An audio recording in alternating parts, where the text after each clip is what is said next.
প্রিয় ছাত্রছাত্রীরা, আমি সোমা চক্রবর্তী। আমি চলে আসলাম আজকে আরেকটি নতুন ভিডিও নিয়ে। আজকে আমি পড়াবো তৃতীয় শ্রেণীর যে গল্প আছে দেয়ালের ছবি, সেই গল্পটার অনুশীলনী। দেখো, সেই গল্পটা ইতিমধ্যে তোমাদের পড়াশোনা হয়ে গেছে। আজকে সেই গল্পটার অনুশীলনী নিয়ে আমরা আলোচনা করব। দেখো, দ্বিতীয় পার্টে চলে আসলাম। দ্বিতীয় পার্টে আজকে আছে 11 নম্বর থেকে ধরবো। চোখ শব্দটিতে 5টি আলাদা বাক্যে ব্যবহার করে বাক্য রচনা করো। কিভাবে লিখতে হবে দেখো, চোখ শব্দটিকে আলাদা অর্থে ব্যবহার করে। মানুষের একজোড়া চোখ আছে। এখানে চোখটা মানে চক্ষু, মানেটা কি লিখে দিতে হবে, চোখ মানে। আর এটা আলাদা আলাদা প্রত্যেকটি। চোখ থাকতে কেউ চোখের মর্ম বোঝে না। এখানে চোখ হচ্ছে মূল্যবান বস্তু হিসাবে ব্যবহার করা হয়েছে চোখকে, বাক্যে। তারপরে দেখো, ওরা দুজন চোখে চোখে কথা বলে নিল। এখানে চোখ কথার অর্থ হচ্ছে ইশারা, মানে চোখটাকে আমি কীভাবে ব্যবহার করতে পারি, এইভাবে 5টা বাক্য রচনা করতে হবে। 4 নম্বরে দেখো কি আছে, ছেলেটি বাবার চোখাচোখি হতেই মাথা নামিয়ে নিল। এটা চোখাচোখি মানে সামনাসামনি, সবই কিন্তু চোখ দিয়ে হচ্ছে, কিন্তু আলাদা আলাদা বাক্য বোঝাচ্ছে। তারপরে দেখো, রামের তার বাবার হাতের জিনিস দেখে চোখ স্থির হয়ে গেল। বাবার হাতে একটা জিনিস দেখে রামের চোখ স্থির হয়ে গেল। এখানে চোখ কথার অর্থ হচ্ছে অবাক। তা অর্থাৎ প্রত্যেকটা চোখের কিন্তু আলাদা মানে। এইরকম 5টা বাক্য আমি তোমাদের কাছে দেখো দেখিয়ে দিলাম, তোমরা ভালো করে দেখে নাও, এগুলোকে খাতায় টুকে নেবে। দেখো, 12 নম্বরে আছে বাক্য রচনা করো। চাষ, মেঝে, আঁকা, বিরাট দেয়াল। এখানে বাক্য রচনাতে কি হবে দেখো, চাষ, চাষিরা চাষ করে ফসল ফলান। মেঝে, বাড়ির মেঝেতে আলপনা আঁকা রয়েছে। আঁকা, আমাদের বাড়ির দেয়ালটি খুব সুন্দর ছবি আঁকা আছে। তারপরে হচ্ছে কি, বিরাট, নদীর পাড়ে বিরাট একটা বটগাছ আছে। দেওয়াল, গুহার দেয়ালে প্রাচীনকালে মানুষ ছবি আঁকতো। দেখতে পেয়েছো? তাহলে কি হবে, তোমরা সবটাই নিশ্চয়ই আশা করছি বুঝতে পারছো। এরপরে 13 নম্বরে আসো, বাক্য বাড়াও। দেখো, 13 নম্বরে বাক্য বাড়াও। শিকারি জল এনে দিল, কোথা থেকে কেমন জল। তাহলে শিকারি জল এনে দিল, কোথা থেকে কেমন জল। শিকারি পুকুর থেকে ঠান্ডা জল এনে দিল, বাক্য বাড়িয়ে হবে। দুইজনে রওনা দিল, কোথায়। দুইজনে রওনা দিল বনের মধ্যে। সকালে বেরিয়ে যায়, কোথা থেকে বেরিয়ে যায়। সকালে গায়ের ঘর থেকে বেরিয়ে যায়। বাঘ হাসলো, এখানে হবে কেমন করে। তাহলে বাঘ গোপের ফাঁক দিয়ে মুচকি হাসলো। তারপরে হচ্ছে দুজনেই বন্ধু হয়ে গেল। কেমন বন্ধু, দুজনে খুব বন্ধু হয়ে গেল।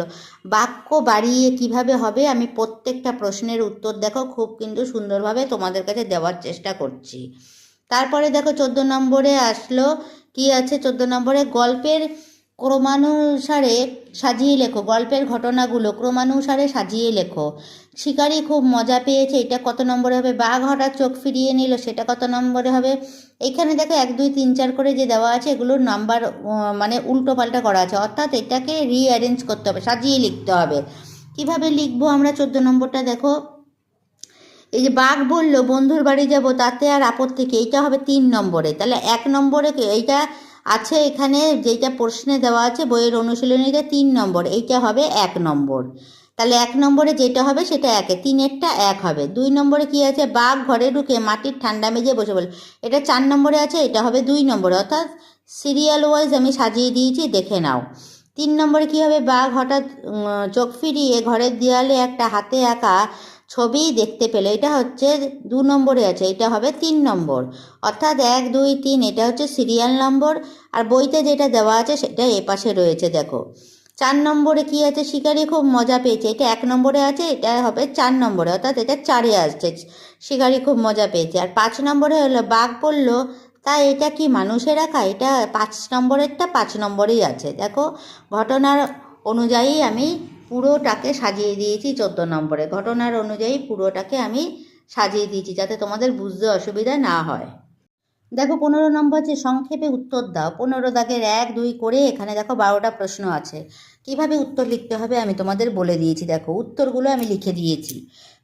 গল্পে শিকারিটি তার দিন কিভাবে কাটতো। প্রথম প্রশ্ন, গল্পে শিকারিটি সকাল থেকে সন্ধে পর্যন্ত শিকারের জন্য, দেখো সন্ধে পর্যন্ত বনে বনে শিকারের জন্য ঘুরতো। তীর ধনুক গুলতি দিয়ে সে পাখি শিকার করত, বনেই রান্না করে খেত, গাছ থেকে ফল খেত পেরে, আর কি করতো, এইভাবে বড় আনন্দে তার দিন কাটতো।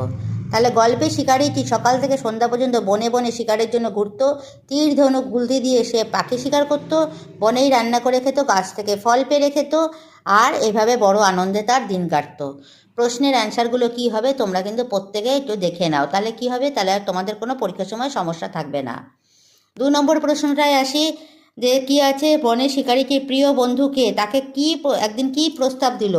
বনের শিকারীটির প্রিয় বন্ধু হলো একটি বাঘ। বাঘকে শিকারীটি একদিন তার বাড়িতে যাওয়ার প্রস্তাব দিল।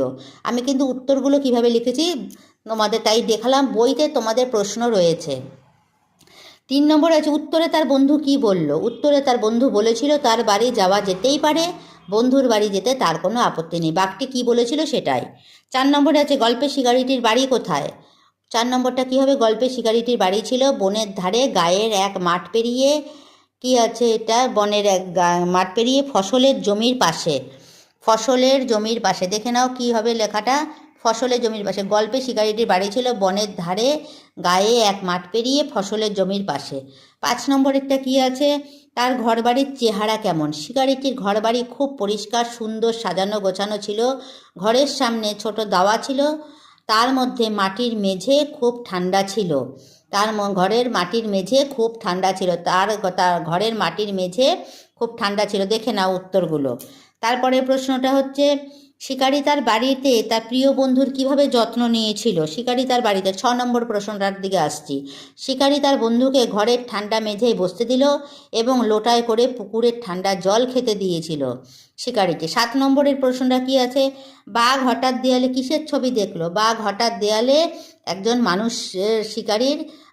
শিকারীর ছবি দেখলো। সে তীর ধনুক নিয়ে দাঁড়িয়ে আছে, তার পায়ের কাছে একটা বড় বাঘ পড়ে আছে, এইটা সে দেখেছিল 7 নম্বরের প্রশ্নটায়।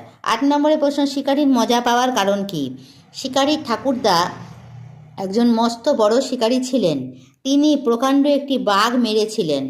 এই ছবিটা বাঘকে দেখাতে পেরে শিকারীর খুব মজা পেয়েছিল। তাহলে শিকারী ঠাকুরদা কেন, শিকারীরা মজা পেয়েছিল কেন শিকারীর। তাহলে 8 নম্বরের প্রশ্নটা, শিকারীর ঠাকুরদা একজন মস্ত শিকারী ছিলেন, তিনি প্রকাণ্ড একটি বাঘ মেরেছিলেন। এই ছবিটা বাঘকে দেখাতে পেরে শিকারীটি খুব মজা পেয়েছিল। 9 নম্বরের প্রশ্নটা দেখো কি আছে, নিজের ঠাকুরদা সম্পর্কে শিকারী কোন কথা বাঘকে বলল। 9 নম্বর, শিকারী নিজের ঠাকুরদা সম্পর্কে বাঘকে বলেছিল যে, কি বলেছিল, তিনি একজন নামকরা শিকারী ছিলেন এবং বাঘ, নেকড়ে, চিতা কাউকেই তিনি ভয় পেতেন না। তাহলে বুঝতে পারছো কীভাবে উত্তরগুলো লেখা হবে। সবটা কিন্তু আমি চেষ্টা করছি তোমাদের কাছে তুলে ধরতে। শিকারী নিজের ঠাকুরদা সম্পর্কে বাঘকে বলেছিলেন তিনি একজন নামকরা শিকারী ছিলেন এবং বাঘ, নেকড়ে, চিতা কাউকেই তিনি কি করতেন না, ভয় পেতেন না। 10 নম্বরের প্রশ্নটা দেখো কি আছে, সে ব্যাপারে বাঘ আগ্রহ দেখালো না কেন। বাঘ শিকারীর কথা বিশ্বাস করেননি বলে সে ব্যাপারে সে আগ্রহ দেখায়নি। বাঘ তাহলে কেন বিশ্বাস করেনি, বাঘ শিকারীর কথা বিশ্বাস করেনি বলে বাঘ সেই ব্যাপারে কোনো আগ্রহ দেখায়নি। 11 নম্বরে কি আছে, বাঘের কোন কথা শুনে শিকারী অবাক হয়েছিল। বাঘ যখন জানতে চাইল এই ছবিটা কোনো মানুষ এঁকেছে কি না, তখন শিকারী বাঘের কথা শুনে অবাক হয়েছিল। তাহলে বাঘ যখন জানতে চাইলো যে এই ছবিটা কোনো মানুষ এঁকেছে কি না, তখন শিকারী বাঘের কথা শুনে অবাক হয়েছিল। তারপরে দেয়ালের ছবিটার বিষয় কি ছিল। দেয়ালের ছবির বিষয় ছিল এক শিকারী একটি মস্ত বাঘ মেরে দাঁড়িয়ে আছে। দেয়ালের ছবির বিষয় কী ছিল, এক শিকারী একটি মস্ত বাঘ মেরে দাঁড়িয়ে আছে। লেজুর প্রশ্নটা কী আছে দেখো, ছবিটা কোনো বাঘ আঁকলে সেটার বিষয় কী হতো। ছবিটা কোনো বাঘ আঁকলে সেটা অন্যরকম হতো। তখন একটা বাঘ ঝাঁপিয়ে পড়ে একজন শিকারীকে ধরেছে, এমন দৃশ্য কী হতো, তখন এমন দৃশ্য ছবিটিতে দেখা যেত। দেখতে পেয়েছো কী হবে, ছবিটিতে কোনো বাঘ আঁকলে অন্যরকম হতো। কী হতো না, তখন একটা বাঘ ঝাঁপিয়ে পড়তো, একজন শিকারীকে ধরেছে, একটা বাঘ ঝাঁপিয়ে পড়ে শিকারীকে ধরেছে, এই রকম দৃশ্যটা হতো যদি কোনো বাঘ আঁকতো। যেহেতু শিকারী এঁকেছে তাই জন্য শিকারী বাঘটার পায়ের নিচে বসে আছে, সেইটাই বোঝাতে চেয়েছে কবিতায়। দেখতে পাচ্ছ কী হবে, আমি তোমাদের বলে দিলাম। আশা করছি আমি যে পড়াটা তোমাদের বুঝিয়ে দিলাম তোমরা খুব ভালো করে বুঝতে পেরেছো, তোমাদের আর কোনো সমস্যা নেই। এবার তোমরা খাতা বের করে পুরো প্রশ্নগুলো সব লিখে ফেলো, তাহলে তোমাদের দেখবে তোমাদের পরীক্ষার সময় আর কোনো সমস্যা হবে না। আশা করছি আমার পড়ানোটা তোমাদের খুব ভালো লেগেছে। যদি ভালো লেগে থাকে তবে একটা লাইক, শেয়ার, কমেন্ট আবশ্যক, সাবস্ক্রাইব প্লিজ।